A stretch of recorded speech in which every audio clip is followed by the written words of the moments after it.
Company अपने खुद के शेयर्स को शेयर होल्डर से वापस परचेज कर लेती है तो इसको बोला जाता है बायबैक ऑफ शेयर्स।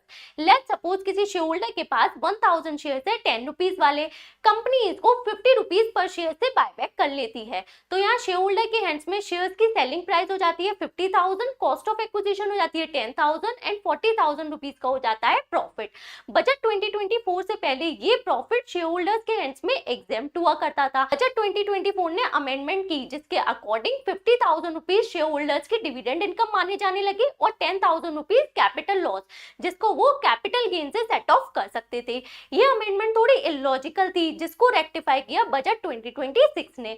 तो 1 अप्रैल 2026 से ये जो 40,000 रुपए के गेन्स होंगे ये शेयर होल्डर की कैपिटल गेन की इनकम मानी जाएगी और कैपिटल गेन टैक्स पे करना होगा। अगर लिस्टेड कंपनी के शेयर्स हैं तो 12 महीने से ज्यादा होल्ड करने पर लॉन्ग टर्म कैपिटल गेन्स हो जाएंगे, 1,25,000 तक एग्जेम्प्ट होंगे, उसके ऊपर के गेन पर आपको 12.5% की रेट से टैक्स पे करना होगा। 12 मंथ से कम होल्ड करती हैं शॉर्ट टर्म कैपिटल गेन्स होंगे 20% की रेट से टैक्स पे करना होगा।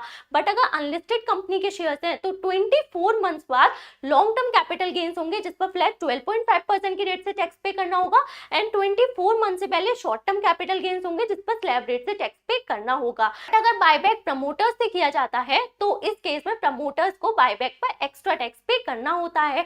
अगर कॉर्पोरेट प्रमोटर्स हैं तो उनका इफेक्टिव टैक्स हो जाएगा 22% और अगर नॉन कॉर्पोरेट प्रमोटर्स हैं तो इफेक्टिव टैक्स हो जाएगा 30%। Like and share the video and subscribe for more information.